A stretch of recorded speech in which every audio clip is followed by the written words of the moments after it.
It's like, make a damn schedule and stick to it. Okay, so what's the rule with the schedule? It's not a bloody prison. That's the first thing that people do wrong. They say, well, I don't like to follow a schedule.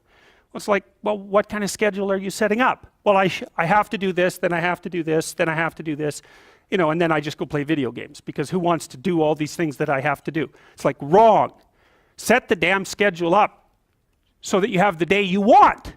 That's the trick. It's like, okay, I've got tomorrow. If I was going to set it up so it was the best possible day I could have, practically speaking, what would it look like?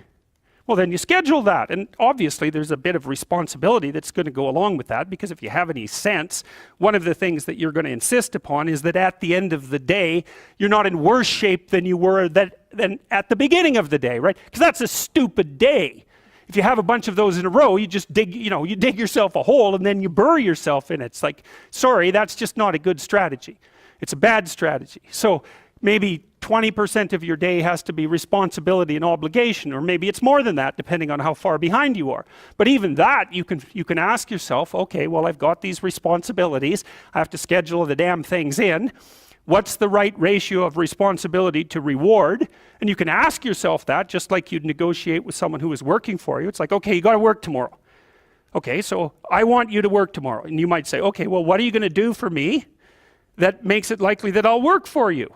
Well, you could ask yourself that, you know. So maybe you do an hour of responsibility and then you play a video game for 15 minutes. I don't know, whatever turns your crank, man. But, you know, you have to negotiate with yourself and not tyrannize yourself. And I would say, start where you can start. You know, if something announces itself to you, which is a strange way of thinking about it, as in need of repair, that you could repair, then, hey, fix it. You fix 100 things like that, your life will be a lot different. Now, I often tell people too, fix the things you repeat every day, because people tend to think of those as trivial, right? You get up, you brush your teeth, you have your breakfast, you know, you have your routines that you go through every day. Well, those probably constitute 50% of your life. And people think, well, they're mundane, I don't need to pay attention to them. It's like, no, that's exactly wrong. The things you do every day, those are the most important things you do, hands down. All you have to do is do the arithmetic.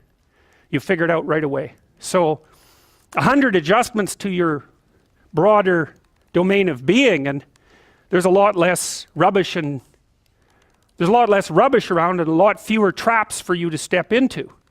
But what you really want to do, as far as I can tell, if you want to maximize your chances for both success and let's say well-being, is you want to find a strata of occupation in which you would have an intelligence that would put you in the upper quartile. That's perfect. Then you're a big fish in a small pond. And you don't want to be the stupidest guy in the room. It's a bloody rough place to be. So, and you probably don't want to be the smartest guy in the room either, because what that probably means is you should be in a different room. Right? You should look at a place where if you're right at the top, you've mastered it. It's time to go somewhere where you're a little lower so that you've got something to climb up for. You know, if you take people, and I've told you this, and you expose them voluntarily to things that they are avoiding and are afraid of, you know, that they know they need to overcome in order to meet their goals, their self-defined goals. If you can teach people to stand up in the face of the things they're afraid of, they get stronger. And you don't know what the upper limits to that are, because you might ask yourself, like, if for 10 years, if you didn't avoid doing what you knew you needed to do, by your own definitions, right, within the value structure that you've created to the degree that you've done that, what would you be like? Well, you know, there are remarkable people who come into the world from time to time, and there are people who do find out over decades-long periods what they could be like if they were who they were, if they spoke their being forward. And they get stronger and stronger and stronger, and we don't know the limits to that. We do not know the limits to that. So that, and I think you see that the phenomena of meaning manifests itself at the area, at the locale of optimal challenge. So one of the things, for example, I might say, well, let's say you want to set some goals for yourself. We say, well, they're remarkable goals, but they're too unattainable. You're just going to find it frustrating to pursue them. It's going to be too punishing. And then we might say, well, here's a goal, and you think, well, I could do that, you know, standing on my head. There's nothing, no challenge in it. Well, both of those two extremes are going to leave you in a state that isn't characterized by the optimization of engagement and meaning. One is too difficult, it's too punishing, it's the judge and nothing else, and the other is the ultimate and merciful mothers. It's like you win no matter how you play.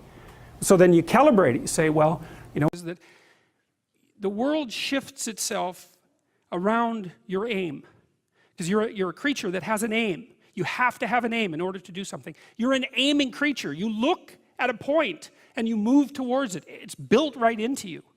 And so you have an aim. Well, let's say your aim is the highest possible aim. Well then, so that sets up the world around you. It organizes all of your perceptions. It organizes what you see and you don't see. It organizes your emotions and your motivations. So you organize yourself around that aim, and then what happens is the day manifests itself as a set of challenges and problems, and if you solve them properly, then you stay on the pathway towards that aim. And you can concentrate on the day, and so that way you get to have your cake and eat it too, because you can point into the distance, the far distance, and you can live in the day. And it seems to me that that makes every moment of the day supercharged with meaning. That's how, because if everything that you're doing every day is related to the highest possible aim that you can conceptualize, well, that's the very definition of the meaning that would sustain you in your life. Feet, because you're not everything you could be, and you know it. And of course that's a terrible thing to admit, and it's a terrible thing to consider, but there's real promise in it, right? Because it means that perhaps there's another way that you could look at the world, and another way that you could act in the world, so what it would reflect back to you would be much better than what it reflects back to you now.